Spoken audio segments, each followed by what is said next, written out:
వాళ్ళు అమలు చేయాలనేటువంటి ఆలోచన ఉందా లేదా అనేటువంటి అనేక అంశాల మీద ప్రజలందరూ కూడా ప్రతిపక్షంగా వైఎస్ఆర్ కాంగ్రెస్ పార్టీ కానీ ప్రజలు కానీ వారి స్పందన కోసం ఎదురు చూస్తూ ఉన్నారు. కానీ వారు అధికారంలోకి వచ్చినటువంటి మొదటి రోజు నుంచి ఏ రకంగా రాష్ట్రంలో వైఎస్ఆర్ కాంగ్రెస్ పార్టీని తుడిచిపెట్టాలి, ఏ రకంగా వైఎస్ఆర్ కాంగ్రెస్ పార్టీని ఈ రాష్ట్రంలో లేకుండా చేయాలి, రాష్ట్రంలో వైఎస్ఆర్ అనేటువంటి బ్రాండ్ ఏదైతే ఉందో అది కనబడకుండా చేయాలనేటువంటి దాని మీద వారు ప్రయత్నాలు చేస్తున్నట్టుగా అనేక సందర్భాల్లో చూసాం. రావడమే నాగార్జున యూనివర్సిటీలో ఉన్నటువంటి రాజశేఖర రెడ్డి గారి విగ్రహాన్ని నేలమట్టం చేసినటువంటి సందర్భాలు చూసాం. బాపట్లలో రాజశేఖర రెడ్డి గారి విగ్రహానికి నిప్పు పెట్టినటువంటి పరిస్థితులు చూసాం. చివరికి ఈరోజు అత్యంత ప్రతిష్టాత్మకమైనటువంటి విశాఖపట్నంలో ఉన్నటువంటి పోతినిమల్లపాలెంలో ఉన్నటువంటి ఇంటర్నేషనల్ క్రికెట్ స్టేడియంకి రాజశేఖర రెడ్డి గారి పేరు మీద ఆ స్టేడియం ఉంటే ఈరోజు కొత్తగా వారి పేరును తొలగించి కేవలం Andhra cricket association VDCA cricket stadium అని చెప్పి కొత్తగా చేసినటువంటి మార్పుల్లో రాజశేఖర రెడ్డి గారి పేరును తొలగించినటువంటి విషయాన్ని కూడా మనందరం కూడా నిన్నటి నుంచి చూస్తూ ఉన్నాం. మీరు రాజశేఖర రెడ్డి గారి పేరుని గోడల మీద చెరిపేయవచ్చు, లేకపోతే రాజశేఖర రెడ్డి గారి పేరుని విశాఖపట్నంలో సీతకొండని ఆ రోజు వైఎస్ఆర్ కాంగ్రెస్ పార్టీ ప్రభుత్వంలో అభివృద్ధి చేసి అక్కడ వైఎస్ఆర్ గారి పేరు మీద వ్యూ పాయింట్ని ప్రారంభోత్సవం చేస్తే అక్కడ రాజశేఖర రెడ్డి గారి పేరుని చేరిపోయవచ్చు, లేదా హెల్త్ యూనివర్సిటీకి పెట్టినటువంటి రాజశేఖర రెడ్డి గారి పేరుని చేరిపోయవచ్చు. కానీ ప్రపంచంలో ఉన్నటువంటి తెలుగువారి గుండెల్లో ఉన్నటువంటి వైఎస్ఆర్ పేరుని చెరిపేసేటువంటి ఆ అర్హత కానీ చెరిపేసేటువంటి స్థాయి కానీ ఈరోజు ఈ కూటమి పార్టీలకి లేదు అనేటువంటి విషయాన్ని ఈ సందర్భంగా తెలియజేస్తూ ఉన్నాం. ఈరోజు VDCA cricket stadium Andhra cricket association ఆధ్వర్యంలో ఉన్నటువంటి పోతినిమల్లపాలెం క్రికెట్ స్టేడియంకి ఆ రోజు ప్రభుత్వం పెట్టినటువంటి పేరు కాదు. ఆ రోజు ఉన్నటువంటి ఆంధ్ర క్రికెట్ అసోసియేషన్ అధ్యక్షులుగా ఉన్నటువంటి గోకరాజు గంగరాజు గారు, లేదా ఆ రోజు ఉన్నటువంటి కమిటీ 2009 సెప్టెంబర్లో ఆ రోజు రాజశేఖర రెడ్డి గారు హఠాత్తుగా మరణిస్తే తక్షణమే ఆ రోజు నిర్మాణంలో ఉన్నటువంటి లేదా ఆ రోజు నూతనంగా నిర్మించినటువంటి ఆ స్టేడియంకి రాజశేఖర రెడ్డి గారి పేరు పెట్టాలని చెప్పి వారు నిర్ణయం తీసుకొని పెట్టినటువంటిది.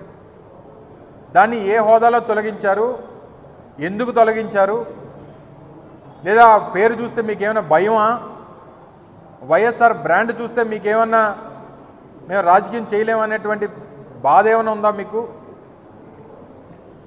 సో అందుకనే ఈరోజు వైఎస్ఆర్ కాంగ్రెస్ పార్టీ దీన్ని తీవ్రంగా పరిగణిస్తూ వీరు చేస్తున్నటువంటి చర్యల్ని తీవ్రంగా ఖండిస్తూ రేపు ఉదయం 10 గంటలకి స్టేడియం దగ్గర ఒక నిరసన కార్యక్రమాన్ని కూడా నిర్వహించాలని చెప్పి పార్టీ నిర్ణయం తీసుకుంది. రేపు ఉదయం 10 గంటలకి రాజశేఖర రెడ్డి గారి విగ్రహం, ఎందుకంటే ఆ స్టేడియంకి రాజశేఖర రెడ్డి గారి పేరు ఉంది అనేటువంటి ఉద్దేశంతో ఆంధ్ర క్రికెట్ అసోసియేషన్ వారే విగ్రహాన్ని కూడా స్థాపించారు. అక్కడ ఆ విగ్రహానికి పాలాభిషేకం రేపు చేసి ఒక నిరసన కార్యక్రమాన్ని కూడా నిర్వహించాలని చెప్పి వైఎస్ఆర్ కాంగ్రెస్ పార్టీ విశాఖపట్నం జిల్లా ఆధ్వర్యంలో ఆ నిర్ణయం తీసుకున్నాం. రేపు ఉదయం 10 గంటలకి అక్కడ కార్యక్రమాన్ని పెడతాం, నిరసన వ్యక్తం చేస్తాం. తప్పకుండా ఏదైతే అది కమిటీ నిర్ణయం తీసుకుందా, ఆంధ్ర క్రికెట్ అసోసియేషన్ నిర్ణయం తీసుకుందా, లేదా ప్రభుత్వం తాలూకా ప్రోద్బలంతో ఆ నిర్ణయం తీసుకున్నారా, లేదా వైఎస్ఆర్ గారి పేరు చూస్తేనే గుండెల్లో లేదా వెన్నులో వణుకు పడుతూ ఉందా, ఏంటి అనేటువంటి దానికి ప్రభుత్వం సమాధానం చెప్తుందా, లేదా ఆంధ్ర క్రికెట్ అసోసియేషన్ సమాధానం చెప్తుందా అనేటువంటిది చూస్తాం.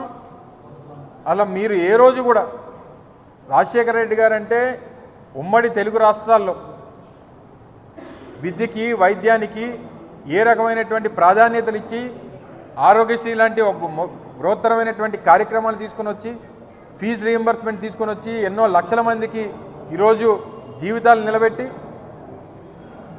ఇన్ని కార్యక్రమాలు చేసినటువంటి రాజశేఖర రెడ్డి గారి పేరుని ఆ రోజు అనేక సంస్థలు, అనేక అసోసియేషన్స్ ఆ రోజు నిర్ణయాలు తీసుకొని పెట్టినటువంటి పరిస్థితులు ఉన్నాయి. వైఎస్ఆర్ జిల్లాగా ఉన్నటువంటి దాన్ని తీసుకొని వచ్చి మళ్ళీ వైఎస్ఆర్ కడప జిల్లా అని చెప్పి పేరు మార్చారు.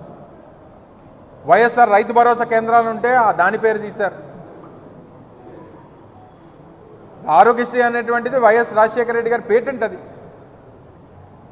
దాని పేరు మార్చారు. నూతనంగా రాష్ట్రంలో 17 మెడికల్ కాలేజీలు నిర్మించాం జగన్మోహన్ రెడ్డి గారి హయాంలో. దానికి వైఎస్ఆర్ మెడికల్ కాలేజీల పేర్లు పెట్టాం. ఎంతో ప్రతిష్టాత్మకమైనటువంటి డాక్టర్ బాబాసాహెబ్ అంబేద్కర్ గారి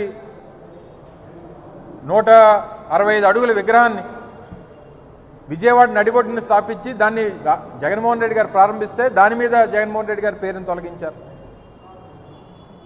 మీరు గోళ్ల మీద ఉండే పేర్లు చెరిపివచ్చు,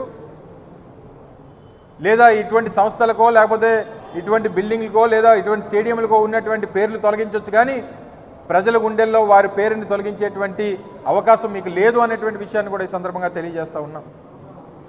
4 సార్లు ముఖ్యమంత్రి చేశారు చంద్రబాబు నాయుడు గారు.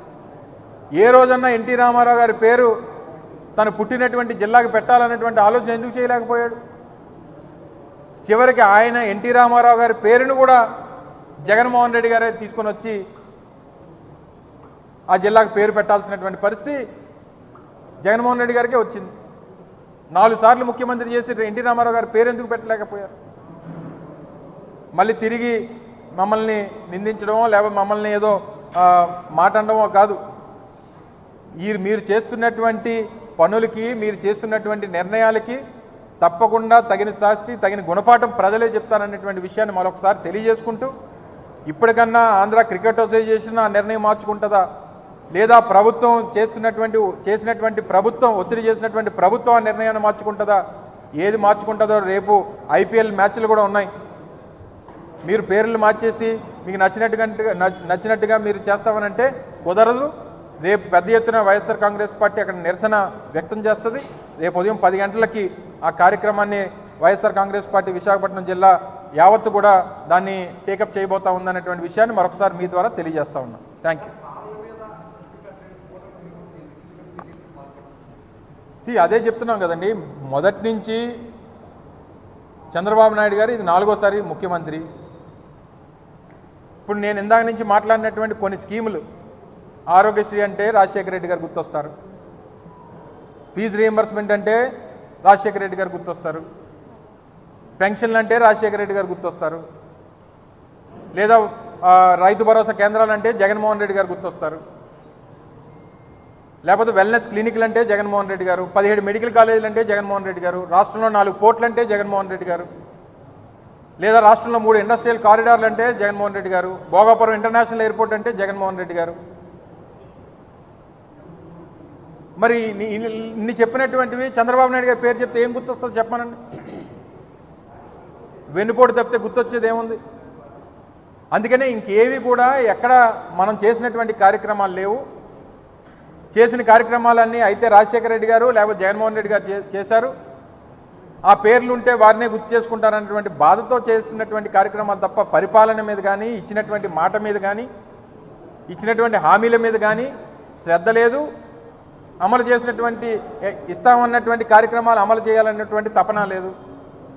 చివరికి రాజశేఖర రెడ్డి గారి పేరు, జగన్మోహన్ రెడ్డి గారి పేరు జరిపేస్తే జనం గుండెల్లోంచి ఆ పేరు పోద్ది అనేటువంటి ఒక దురుద్దేశమో లేకపోతే అమాయకత్వమో ఏంటో మరి తెలియనటువంటి పరిస్థితిలో ఈరోజు ప్రభుత్వం ఉంది. నిన్న రైతుల పరిస్థితి చూసాం. నిన్న మాడుగుల నియోజకవర్గంలో ఒక రైతు అయితే చెరుకు పంటకి నిప్పెట్టేశాడు.